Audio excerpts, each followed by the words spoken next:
On behalf of all those behind the scenes at Astro Awani and also Gadget Nation, Selamat Hari Raya to you. Thanks for watching, and it's a brand new episode. We are right here in the middle of Wanutama, the new wing specifically, in front of this absolutely stunning heritage building which they set up for the festive period. Now on today's episode, we have an Android device. Can't wait to take a look at it. Plus, not one, but two. Yes, two Ultrabooks. One from Samsung, one from Acer. I can't wait to see what's going to happen. Let's start the show. Sony unveiled Call of Duty Black Ops Declassified for PS Vita at their Gamescom 2012 press conference. Developed by Nihilistic Software, Black Ops Declassified is an entirely different game from the upcoming Call of Duty Black Ops 2. In traditional Call of Duty fashion, it will consist of both a single and multiplayer campaigns. The multiplayer of Black Ops Declassified on PS Vita will offer up to 8 players competing over Wi-Fi connection and will include familiar Call of Duty elements like create a class, perks, and prestige levels. Call of Duty Black Ops Declassified is due out for the PlayStation Vita this November. Microsoft announced this week that its new webmail product, Outlook.com, the future of all Hotmail accounts, has 10 million users. The service hit the 1 million mark on its first day. Outlook.com has a completely redesigned user interface compared to the earlier Hotmail service. It also features built-in social networking features, virtually unlimited storage, and an advanced junk email filter. Skype will also soon be coming to Outlook.com. Kaspersky Lab, partnering with Tech Titan Limited, introduced T-Drive Pro, the world's first portable security solution. The Tech Titan T-Drive Pro comes with a powerful disinfection engine that protects and guards against malware in the device. The first very obvious advantage is that you are very secure. You know, this Tech Titan T-Drive Pro that you're carrying around, you can rest assured that you are not carrying viruses along with it, and neither can you put in viruses into it. And as I mentioned earlier, with the password protection, you really can put any files into that particular Tech Titan T-Drive Pro, and without really worry about the risk of losing it. When you lose it, you don't lose the data per se. You just people will not be able to crack open the particular files that are already inside because it's protected by the password. Cast your minds back just a few episodes ago, well, a little longer than that. We took a look at the One X, which I absolutely loved. I thought it was a great Android device. However, there's another one, which is the One S, also from HTC. The question is, how does it stack up? Is it a fair comparison? Or maybe we should be comparing it to something else? Let's find out.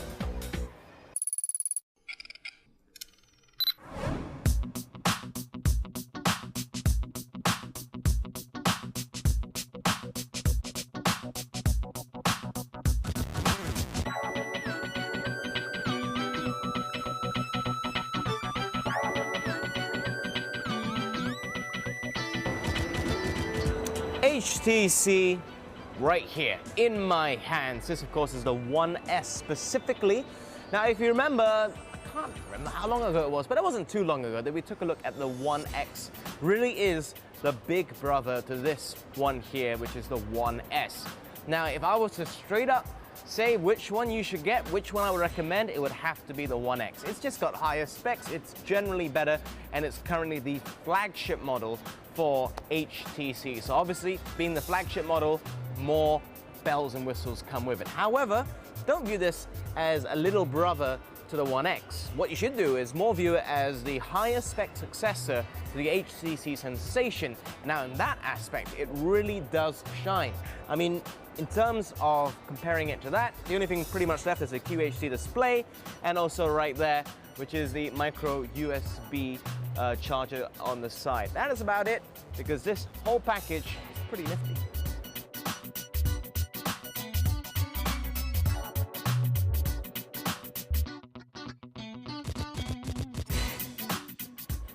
So, I'm going to approach this in a comparative sort of way, sometimes to the One X, sometimes to the Sensation. Now, firstly, this is dual core. Obviously, the One X is quad core, makes it very, very powerful, but this will more than suffice. In fact, you'll find it competing against the likes of the Galaxy S2 and the Motorola Razr as well. Now, in terms of comparison to the Sensation, well, it looks kind of vaguely similar if you remember correctly, or maybe you have a Sensation. This is slimmer, so it's 7.8 millimeters, which is rather thin. Now, in terms of the body, we have the gray colored one here, and it's got some micro oxidation treatment, so this doesn't feel like metal in any way or aluminium, it feels ceramic. So it's got a nice strong feel to it. Also, it makes it less slippery in your hands. Now, they also say it's also very tough. In fact, they say you don't even need a protective case of this because it's 5 times tougher than normal aluminium. I'm not really going to put that to the test and start smashing it around, but it does feel pretty nifty in my hands. Overall though, it is pretty much a unibody case except for at the top here, unlike the One X. So you pop it open and then you can put the micro SD inside there, and you can see a couple of things there like the flash in the camera. So once you pop that on, then it's just back to being normal. Now, apart from that, speakers are quite nice. They're drilled in there, micro drills, so it kind of seamlessly fits together. And on that note, speaking of seamless, at the side here, it curves around, and the other side obviously as well, as there's a glass coming off the front. This really creates, you know, something unified on the phone and the body itself, which I rather enjoy.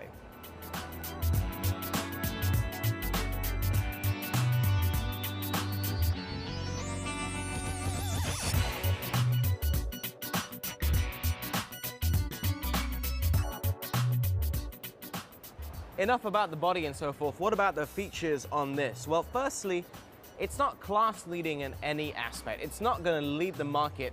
For HTC, that would come from the One X, but it does everything decently. I mean, you've got an 8 megapixel camera there, certainly get the job done. 1080p video capture as well, makes it pretty nifty.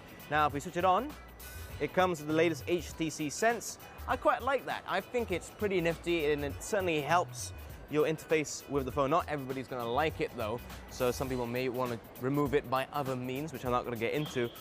But overall, it works pretty well in that aspect. Now, another thing which it has, which is effectively a bass booster, is Beats audio as well. So if you're going to use this as a media device, it's pretty cool. DNA sharing for media as well, add something extra to it. Again, everything I mentioned, nothing really is class leading. Even pixel density, 256 ppi. There are better phones out there, including the One X and also the iPhone 4S, but it certainly gets the job done. It's a tough little worker. That's what this phone is.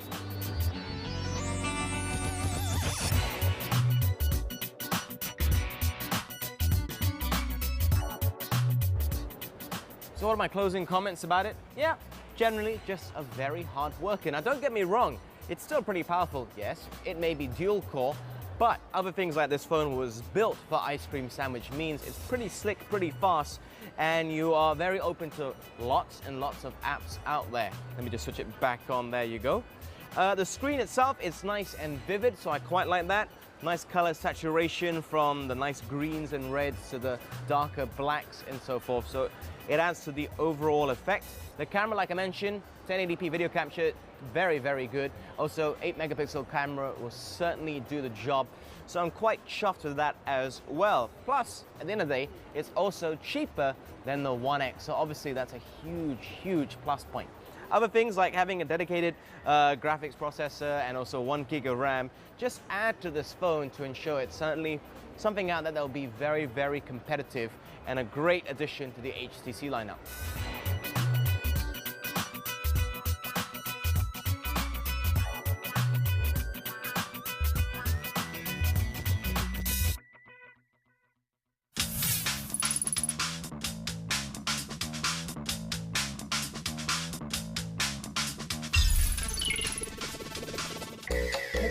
I remember a long time ago when Ultrabooks were just coming out and we were discussing the future and the potential of Ultrabooks and how much has actually been invested in it. Now is the time when we're seeing more and more of them come out. The investment is paying off. Therefore, we're not going to take a look at one, but two. One from Acer and one from Samsung, and see how they stack up in the Ultrabook market.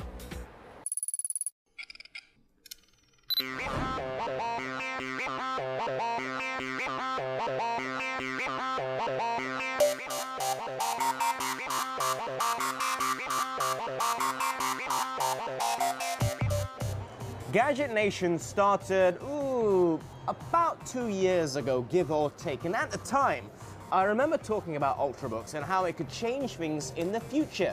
Shortly after that, there were reports about Intel really banking a lot on Ultrabooks, and it certainly has shown. Now, another device which isn't called an Ultrabook, but it certainly can be considered one, is the MacBook Air, and that continues to lead the line in design, although the price is still rather expensive. The MacBook Air obviously under Apple, so it's not called an Ultrabook. But there are new devices coming out, and obviously with the onset of tablets, people really want something that's thin and easy to carry around. So I have two offerings. Now, one is from Acer, we'll get to that shortly, but let's focus first on this one from Samsung.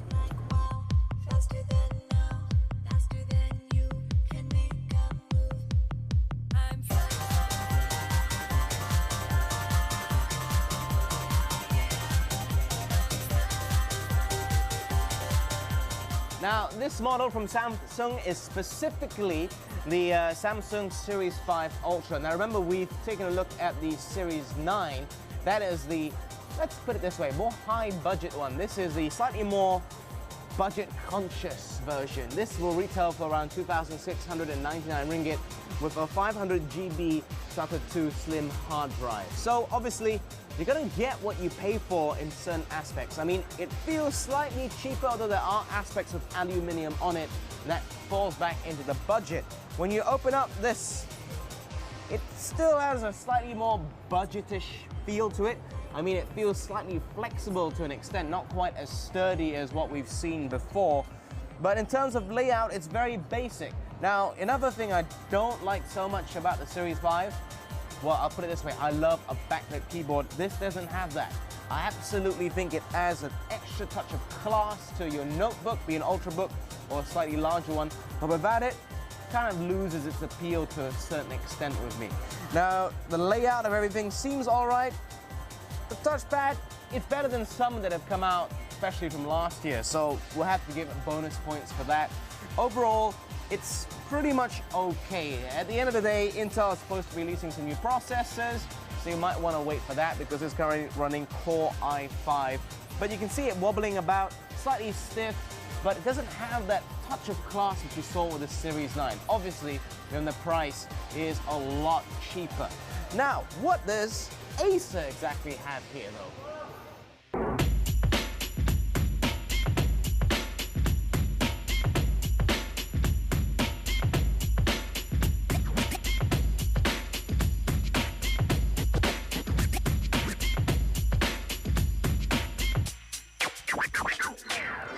Now, firstly, this is the Acer Aspire S5.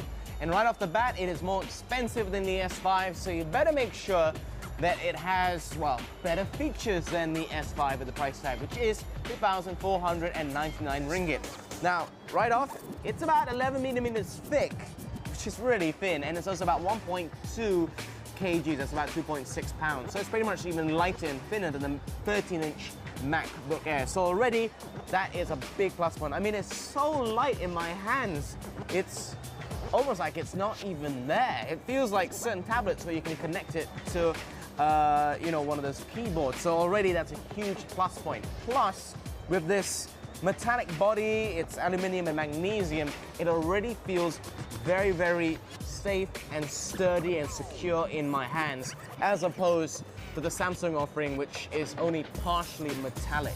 Now, once I open it up, it looks pretty nice, but it comes back to one thing. At this price tag, it also does not have a backlit keyboard. Now, that really irritates me. For 3,499 ringgit, I want a little bit of extra features like having a backlit keyboard. Smaller gripes, a couple of the buttons seem a little bit small, but it's okay, I will let it slide. Now, if you're looking at it, you might be thinking, wow, there really aren't many ports. Yeah, there's an SD card slot there. There's a headphone jack, but what else is there? Well, this is something which some of you may remember from CES. It's the magic flip. Now there's a button on the keyboard. Now take a look at the back here.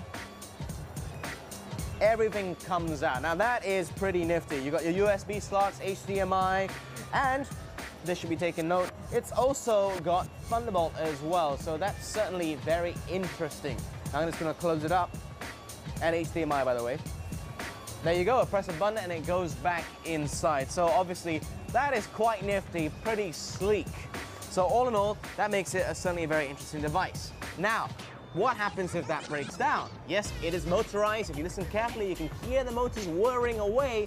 Yeah, if it goes, you got a massive problem. You're gonna have a device with very, very limited connectivity.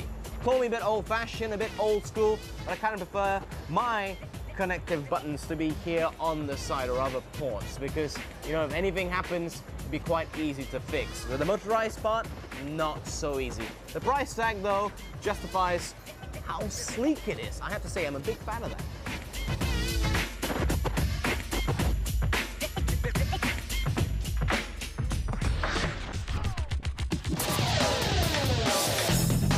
All right, so what do I think? In closing, well, firstly, I'm not going to compare the Samsung Series 5 Ultra to a MacBook Air because they're rather different. It feels too heavy to be compared to it.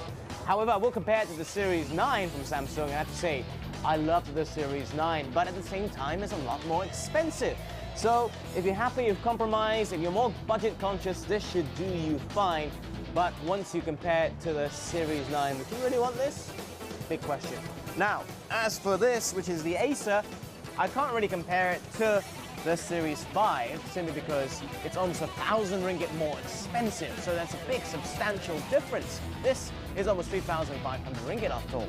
Now, I will compare it to the 13-inch MacBook Air rather, sorry, because of its sleekness. It's just so slim and so nice and easy to hold, but I don't think it's quite as good as the MacBook Air. It's got some bells and whistles, like having this motorized thing at the back, yeah, but I'm still conscious of the fact, what if it breaks down? It is nice though, but I think you better look around just in case. If you're really comfortable with this, by all means, take a look at it. But both, I have to say, definitely good progression forward for Ultrabooks in general. Let's just hope they can keep it up.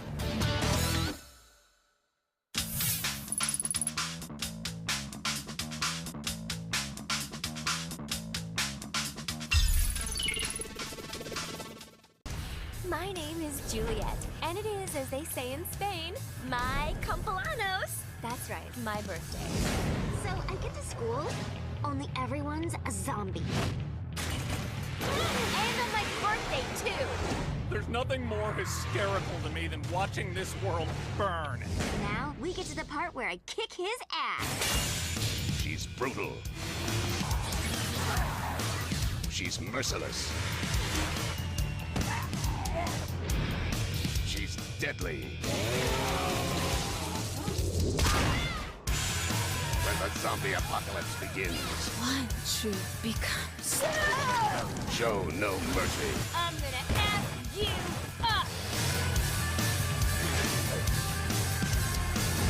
I'm a mother freaking zombie.